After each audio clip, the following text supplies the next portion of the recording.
Hi! Hello! నమస్తే. Welcome to RTV. So, బేసిక్‌గా మనకి మూవీస్, సినిమాలంటే ఎంటర్‌టైన్‌మెంట్.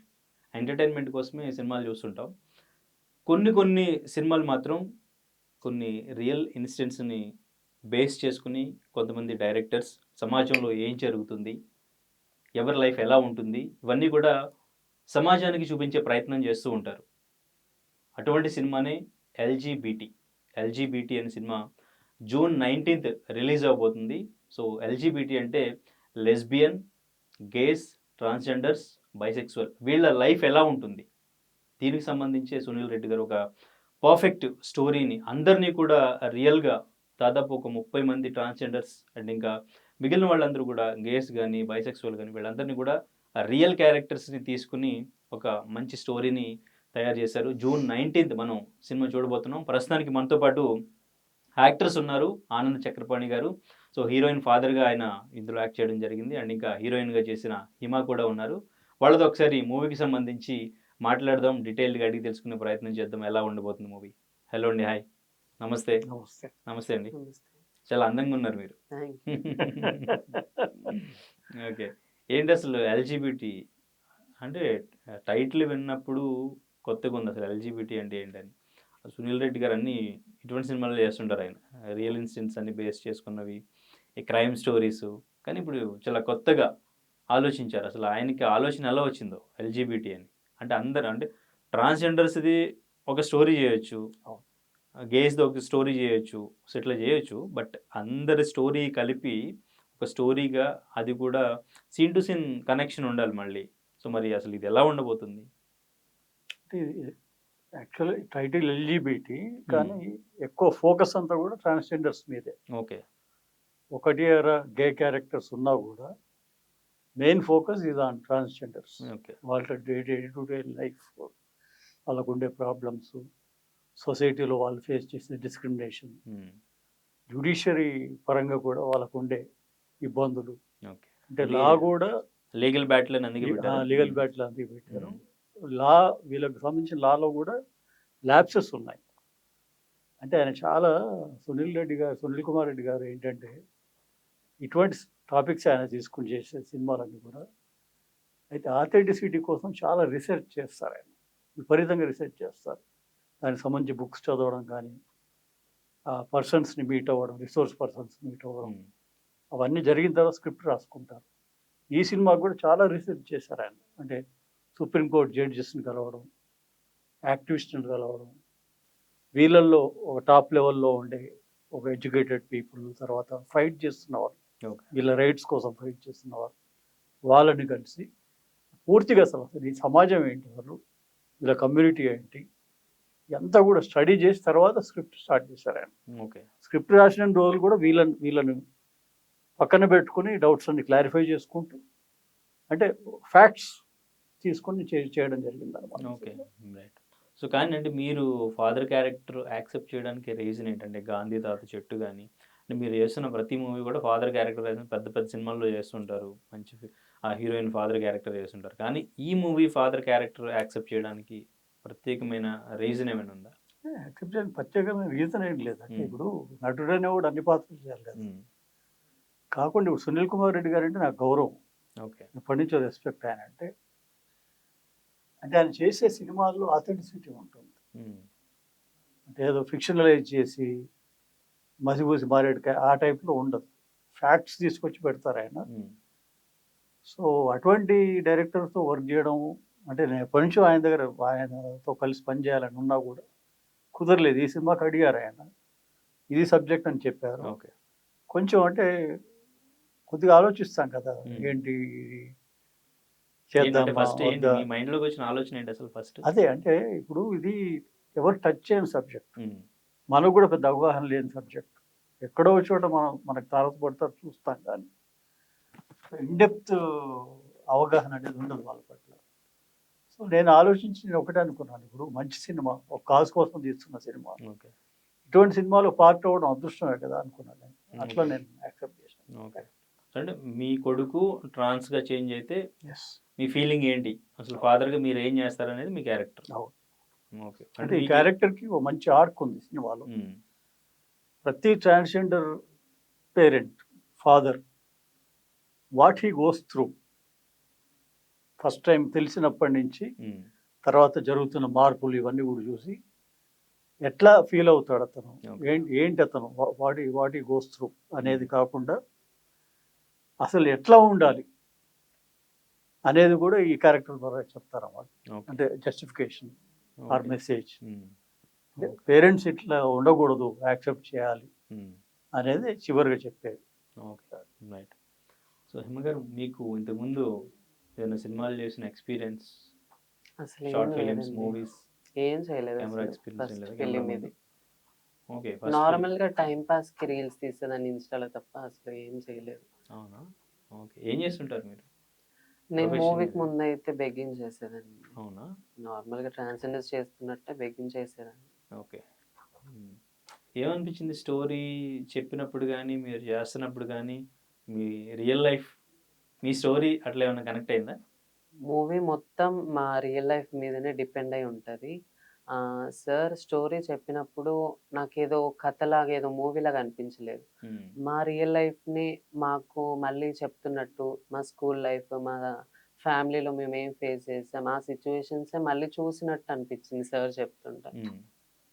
ఇంకా యాక్టింగ్ చేయాల్సిన అవసరం లేదు కదా! మా లైఫ్‌లో మేమైతే ఏం ఫేస్ చేసామో అదే మూవీలో రీప్రజెంట్ చేస్తే అయిపోద్ది కదా అని ఒప్పేసుకున్నా. Okay, right. Hmm. Father character Anand Chakrapani గారు అని చెప్పారా ముందు? చెప్పలేదండి. చెప్పలేదా? తర్వాత సెట్స్‌లోకెళ్ళి చూసిన తర్వాత షాక్ అయిపోయాను అసలు. ఓకే.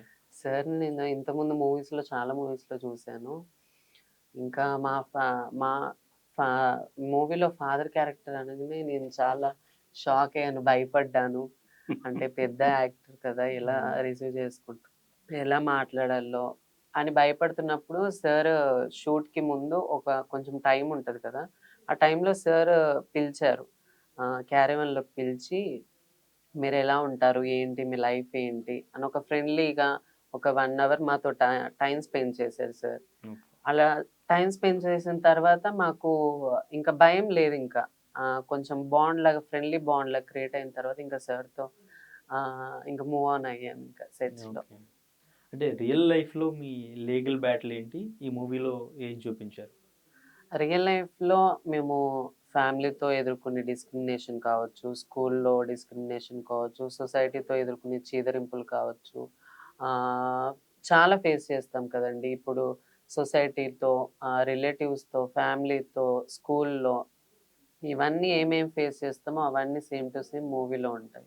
Okay, right. అంటే మీరు మెయిన్‌గా మీకు బాగా ఇబ్బందిగా అనిపించే సిట్యుయేషన్ ఏంటి సమాజంలో? సమాజంలో అంటే మమ్మల్ని చూసే చూపులు, మమ్మల్ని చూసే విధానము. ఓకే. ఇప్పుడు మేము నార్మల్‌గా బయటికెళ్ళినప్పుడు వాళ్ళతో పాటు సమానంగా మాకు కూడా ఈక్వల్‌గా బ్రతకాలని ఉంటది. కానీ వాళ్ళట్లా ఈక్వల్‌గా చూడరు మమ్మల్ని. ఆ విషయంలో నేను చాలా బాధపడతానండి. ఓకే. ఈక్వల్‌గా ఎందుకు చూడరు మమ్మల్ని? మేము ఈ సృష్టిలో ఒక జీవులమే కదా! హ్మ్. ఓకే. ఈ మూవీలో ఏదైనా సొల్యూషన్ చూపించారా సునీల్ రెడ్డి గారు? చాలా సిట్యుయేషన్స్ చూయించారండి. అంటే ఫ్యామిలీ ఎలా మారాలి? అంటే ఇలా అని తెలిసినప్పుడు ఏం చేయాలి? ఎలాంటి మార్పనేది రావాలి? స్కూల్‌లో డిస్క్రిమినేషన్ చేసినప్పుడు ఎలా మనము ఇప్పుడు నేను ట్రాన్స్ అని తెలిసినప్పుడు కొంతమంది ఫ్రెండ్స్‌కి తెలిసినప్పుడు వాళ్ళు ఎలా సపోర్ట్ చేయాలి? ఏం చేయాలి? డిస్క్రిమినేషన్ చేయకుండా. అలా రిలేటివ్స్ దగ్గర నుండి సొసైటీలో మార్పనేది రావాలని చాలా ఉన్నాయండి ఓకే, సీన్స్. రైట్. మీ ఫ్యామిలీ గాని, ఫ్రెండ్స్ గాని ఉన్నారా? టచ్‌లో ఉంటారా? మా ఫ్యామిలీలో ఓన్లీ మా మమ్మీ టచ్‌లో ఉంటదండి. రిలేటివ్స్ డ్యాడీ ఎక్స్‌పైర్ అయిపోయారు. ఓకే. నేను సింగిల్ చైల్డ్‌ని. మమ్మీ ఒక్కతే టచ్‌లో ఉంది. ఓకే. ఫ్రెండ్స్? ఫ్రెండ్స్ ఎవరు లేరు. అంటే మీరు చిన్నప్పుడు కలిసున్న ఫ్రెండ్స్ ఇప్పుడు మిమ్మల్ని తెలుసా? నేను గుర్తుపడతారా? గుర్తుపట్టరనుకుంటాను. 14, 15 ఇయర్స్ అప్పుడే నేను వచ్చేసానండి హైదరాబాద్‌కి. ఓకే. నాకు ఫ్రెండ్స్ ఎవరు లేరు అంతగా ఓకే. టచ్‌లో. Okay, right.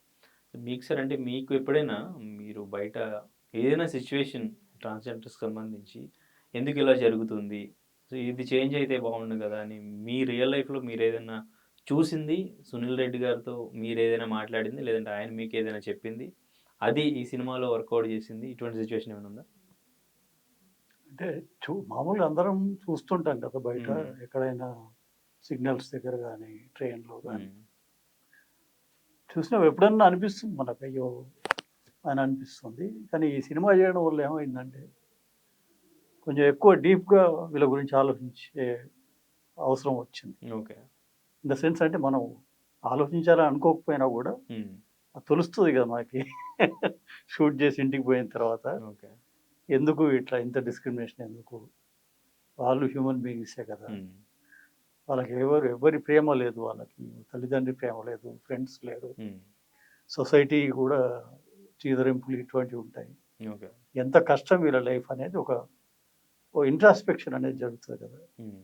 సో, అటువంటి దీనికి లోనయ్యాను నేను కూడా. ఓకే. అప్పటి నుంచి ఇంకెక్కువ నాకు వాళ్ళ పట్ల సింపతి అని చెప్పను గానీ, ఒక ఇష్టము ఇటువంటివి ఏర్పడ్డాయి. ఓకే. ఒక బాండ్ అనేది అట్లా హ్మ్. ఏర్పడింది. ఓకే.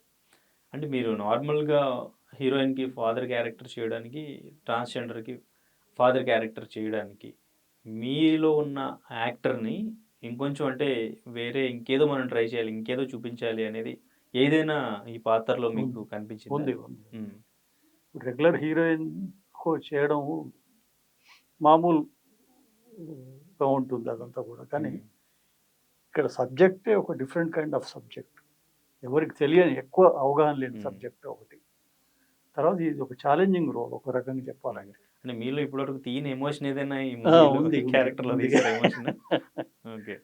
అంటే ఫస్ట్ ఏందంటే ఒక పశ్చాత్తాప భావం అనేది ఉంటుంది. హ్మ్. గిల్ట్ ఉంటుంది. అంటే తరిమేయడం కూడా ఇష్టం ఉండదు ఇతనికి నేను అనుకోవడం. ట్రాన్స్‌జెండర్స్ వాళ్ళ పేరెంట్స్ రియల్ లైఫ్‌లో ఓకే. తరిమేయడానికి కూడా బాధపడతారని నాకు అనిపించింది. హ్మ్. అంటే బిడ్డే కదా! అవును.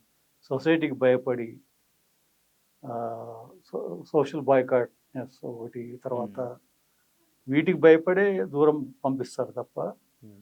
ఆ పంపించినప్పుడు బాధ ఉంటుంది వాళ్ళకి గూడా. అది నేను ఫీల్ అయ్యా ఈ క్యారెక్టర్‌లో. తర్వాత రియలైజ్ అయిన తర్వాత నేనెంత తప్పు చేశానని తెలుసుకోవడం. దాని తర్వాత అసలు కూతురికి సపోర్ట్ చేయడం ఓకే. అనేది ఈ షేడ్స్ ఉన్నాయి దీంట్లో క్యారెక్టర్ లేయర్స్. So, okay. రెగ్యులర్‌గా చేసే ఫాదర్‌కి, ఈ ఫాదర్ క్యారెక్టర్‌కి these layers are different. Okay. చాలా చాలా డిఫరెంట్‌గా అంటే కొంచెం ఇన్ డెప్త్‌గా వెళ్ళాల్సిన అవసరం ఉంది క్యారెక్టర్ గురించి హ్మ్. అర్థం చేసుకోవడం గానీ, పెర్ఫార్మ్ చేయడం గానీ ఓకే. అట్లా. రైట్. రైట్. అంటే సార్ ఇప్పుడు ట్రాన్స్‌జెండర్‌కి ఎటువంటి డిస్క్రిమినేషన్ జరుగుతుంది? బయట ఎట్లా ఉంటది సిట్యుయేషన్ ఏంటనేది మనం రెగ్యులర్‌గా చూస్తాము. మనకు తెలుసు. అదే యాజ్ ఇట్ ఈజ్‌గా సినిమాలో చూపిస్తే పెద్దగా ఇంట్రెస్ట్ ఏమి ఉండదు. ఆ స్క్రీన్ మీద చూస్తున్నప్పుడు ఇంకేదో యాడ్ చేసి కొంచెం ఎమోషనల్‌గా బాగా కనెక్ట్ అయ్యే సీన్స్ ఏమైనా తీస్తే ఆలోచించేలాగుంటే ఎమోషనల్‌గా మనం కూడా కళ్ళల్లో నుంచి నీళ్లు పెట్టుకునే సీన్స్ ఉంటే బాగా కనెక్ట్ అవుతారు. ఇప్పుడు 'కాంచనా'లో కొన్ని సీన్స్ ఉంటాయి. స్పీచ్‌లు గాని, ఒక డాక్టర్ స్పీచ్ ఉంటది. అండ్ ఇంకా 'శరత్ కుమార్' గారిది అవును. యాక్టింగ్ గాని, ఇవన్నీ కూడా బాగా కనెక్ట్ అవుతాయి. అవును.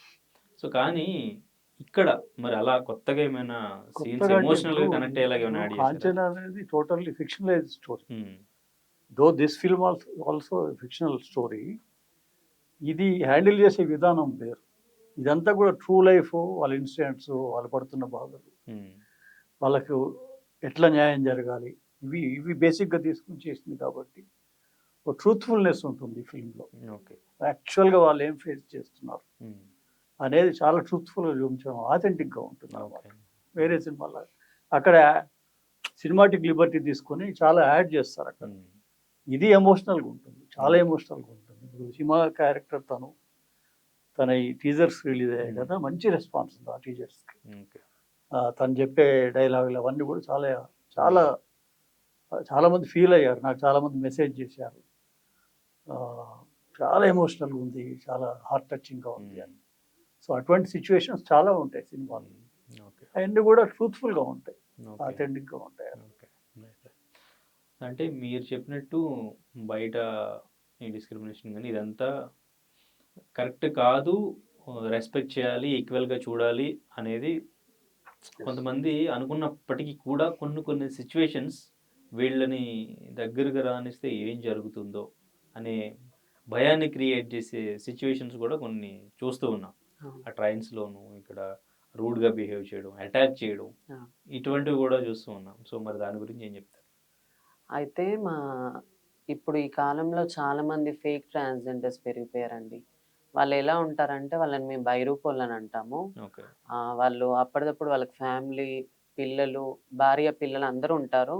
వాళ్ళు ఎక్కడో దూరం నుండి హైదరాబాద్‌కొచ్చేసి ఒక గుంపుగా వచ్చేసి ఒక 5-10 మెంబర్స్ వచ్చేసి ఒక చోట్లోకెళ్ళి అక్కడిదక్కడే పైన షర్ట్ ఇప్పేసి, శారీ కట్టుకొని సిగ్నల్స్ దగ్గరికెళ్ళి, అటు ఓపెనింగ్స్ దగ్గరికెళ్ళి, ట్రైన్స్ దగ్గరికెళ్ళి డబ్బులు అడుక్కొని వాళ్ళని తిట్టి, వాళ్ళని కొట్టి అలా చేయడం ఫేక్ ట్రాన్స్‌జెండర్స్ ఎక్కువ చేస్తారు.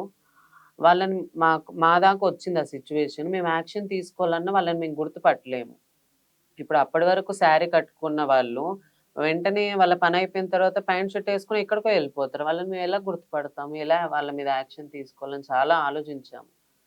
ఇంకోటి మా దాంట్లో కూడా మొత్తం అందరూ మంచి వాళ్ళున్నారని చెప్పను. మొత్తం చెడ్డవాళ్ళని కూడా చెప్పను. మా దాంట్లో కూడా కొంతమంది ఆహ్, మనీ కోసం కానీ, దేనికోసమన్నా కానీ ఓపెనింగ్స్ దగ్గరికెళ్ళి అల్లరి చేయడం, బట్టలిప్పేయడము, ఇలా మా దాంట్లో కూడా కొంతమంది చేస్తారు. కానీ చేసిన వాళ్ళని మాత్రమే మీరు యాక్షన్ తీసుకోకుండా, ఆ ఒక్కరిద్దరు చేసిన దానికి సొసైటీ అదే ట్రాన్స్‌జెండర్ కమ్యూనిటీ మొత్తాన్ని మీరు తప్పు పట్టడం కరెక్ట్ కాదని నేను అనుకుంటాను. Okay. Right. Right. So, yes, మీరు చెప్పింది కరెక్టే. బట్ ఎక్కడ సిట్యుయేషన్ జరిగినా సో, వీళ్ళు చేశారు కదా అక్కడ. సో, మళ్ళీ మొత్తం వీళ్ళు కమ్యూనిటీ మొత్తం తప్పే అని అనుకోకూడదు అని హ్మ్. నేను అనుకుంటున్నాను. ఓకే. మీరు ఇంతకుముందుకు ఒక క్వెషన్ అడిగారు. ఏంటి ఎక్కువ ఇంపార్టెంట్, ఏది కొత్తగా ఏమన్నా హ్మ్. అనుకుంటున్నారని. హ్మ్. ఈ మూవీలో మెయిన్‌గా ట్రాన్స్‌జెండర్స్ మీద రేప్ జరిగితే ఎలాంటి యాక్షన్ తీసుకుంటారు అని ఒకటి మెయిన్ సిట్యుయేషన్ ఉంది మూవీలో. ఈ మూవీలో ఏంటంటే ఇప్పుడు మేము ట్రాన్స్‌జెండర్స్ బెగ్గింగ్ వరకే కాకుండా ప్రాస్టిట్యూషన్ కూడా కొంతమంది చేస్తారు. హ్మ్. చేసినప్పుడు రోడ్ల మీద నిల్చున్నప్పుడు ఇప్పుడు ఒకరొస్తారండి. వచ్చి ఇంత ఇస్తాను, ఇంత టైం ఉండాలని తీసుకెళ్తారు రూమ్‌కి. తీసుకెళ్ళినప్పుడు అక్కడ ఒక్కరని చెప్పి ముగ్గురు, నలుగురుంటారు. ముగ్గురు, నలుగురు ఉన్న తర్వాత ఒకరి తర్వాత ఒకరు వాళ్ళ ఆ ఒక్క ట్రాన్స్‌జెండర్‌ని ముగ్గురు, నలుగురు రేప్ చేసి, ఆ సిగరెట్స్‌తో కాల్వడము, ఆ బీర్ బాటిల్స్ పలగొట్టి ఎక్కడ పడితే అక్కడ కోసేయడము. ఇప్పుడు మేల్, ఫీమేల్ లాగా బాడీ లాగా మా బాడీ ఉండదు. మాకు చాలా సర్జరీస్ అయి ఉంటాం మేము. అలా రేప్ చేసి ఎక్కడ పడితే అక్కడ అలా చేసేస్తే, ఇప్పుడు న్యాయం జరగాలంటే ఖచ్చితంగా పోలీస్ స్టేషన్‌కెళ్ళాలి. పోలీస్ స్టేషన్‌కెళ్ళి మీ ఇట్లా కేస్ ఫైల్ చేద్దాం అనుకున్నప్పుడు పోలీస్ వాళ్ళు అంటారు కదా! మీకు రేప్స్ జరుగుతాయా? మీరు అమ్మాయిల్లాగే ఉంటారు. మీకు అమ్మాయిల్లాగే ఉంటాయా? మిమ్మల్ని కూడా రేప్ చేస్తారా? అని పోలీస్ వాళ్ళు మమ్మల్ని రివర్స్ క్వెషన్స్ ఏసి, మమ్మల్నే బాధ పెట్టడము. ఇంకెక్కడికెళ్తే ఒక న్యాయం అనేది జరిగిద్ది మా ట్రాన్స్‌జెండర్స్‌కి అని ఒక సిట్యుయేషన్‌ని ఆ మూవీలో ఉంటది. ఇంకోటి ట్రాన్స్‌జెండర్ మీద రేప్ జరిగితే 1-2 ఇయర్స్ మాత్రమే శిక్ష అని గవర్నమెంట్ అంటున్నారు. ఇప్పుడు ఒక అమ్మాయికి నార్మల్‌గా రేప్ జరిగిందనుకో, వాళ్ళకి 10-14 ఇయర్స్ లేపోతే ఎన్‌కౌంటర్ చేసిన రోజులు కూడా ఉన్నాయి. కానీ ఎందుకు ట్రాన్స్‌జెండర్ మీద అంత చిన్న చూపెందుకు? మేము ఆడవాళ్ళమే అని మేము మీకు చెప్తున్నప్పుడు, మమ్మల్ని రేప్ చేసినప్పుడు ఎందుకు 1-2 ఇయర్స్ మాత్రమే శిక్ష పెడతారు?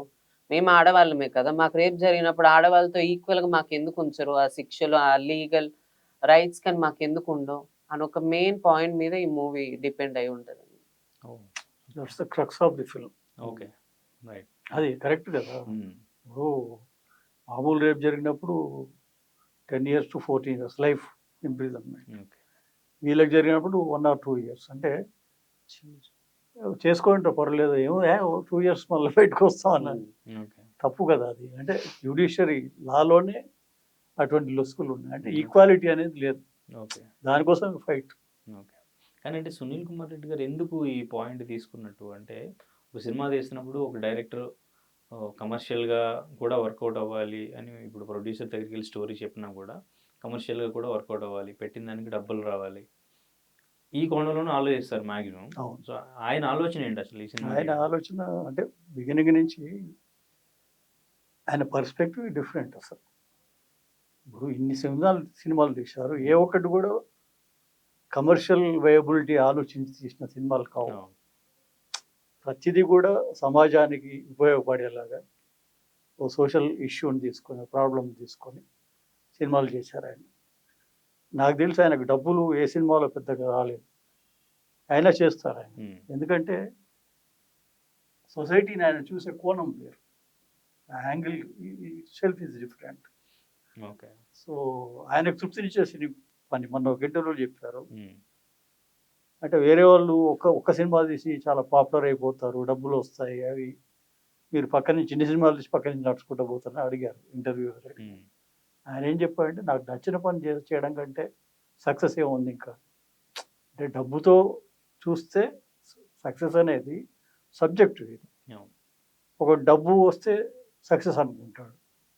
నేను చూసేది ఏంటంటే, నేను నచ్చిన పని నేను చేసుకుంటున్నా, అదే నాకు తృప్తి, దట్ ఈస్ మై సక్సెస్ అని చెప్పారు. సో అట్లా ఆయన ఆలోచన అంతా అట్లా ఉంటున్నాం. ఏ సినిమా కూడా డబ్బులు ఎట్లా వస్తాయి, ఎంత కలెక్ట్ చేస్తుంది అనే ఉద్దేశంతో మొదలు పెట్టలేదు, చేయలేదు కూడా ఆయన. Okay, right.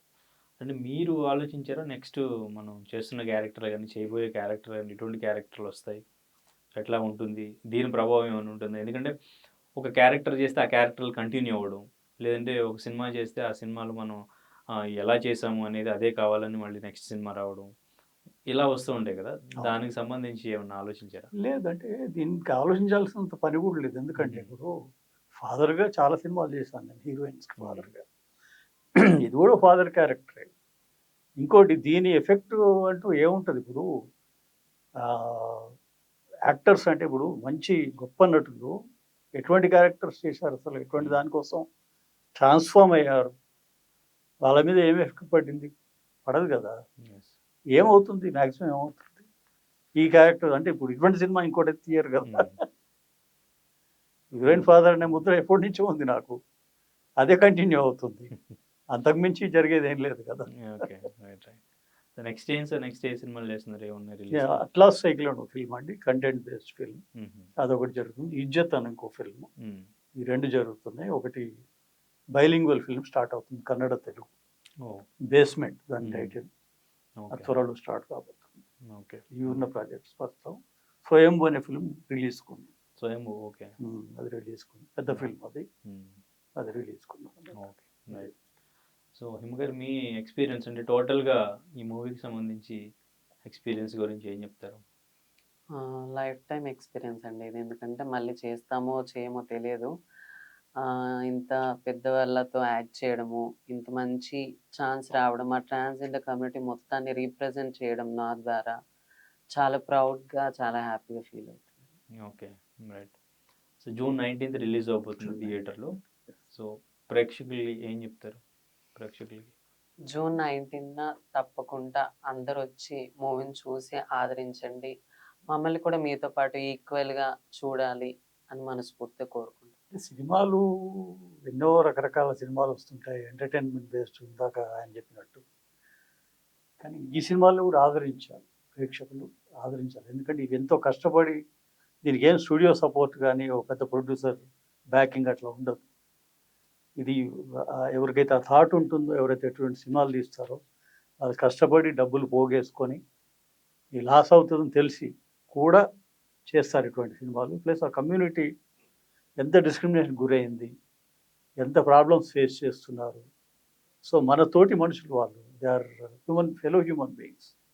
కాబట్టి వాళ్ళకు కూడా మనం అంటే they are fighting for equality, equal rights, gender equality, వీటి కోసం ఫైట్ చేస్తున్నారు. ఒక్కసారి మనం కూడా ఆలోచించి వాళ్ళకు తగిన సహకారం, ఒక మంచి ప్రేమను అందించగలగాలి. మనం వాళ్ళని కూడా మనలో ఒకరిగా చూడగలగాలి, ఇంక్లూడ్ చేసుకోవాలి, సమాజంలో ఇంక్లూజన్ అనేది రావాలి. సో ఈ సినిమాని, ఇటువంటి సినిమా మీరు చూసి దీన్ని ప్రమోట్ చేయాలి, బ్లెస్ చేయాలి అందరినీ. అది ప్రేక్షకులకు మీ బాధ్యత కూడా. కాబట్టి జూన్ 19th తప్పకుండా ఈ సినిమా చూడండి. ఒక మంచి ప్రయత్నాన్ని మీరు ఆశీర్వదించండి. Okay, sure, definitely sir. All the very best. Thank you so much.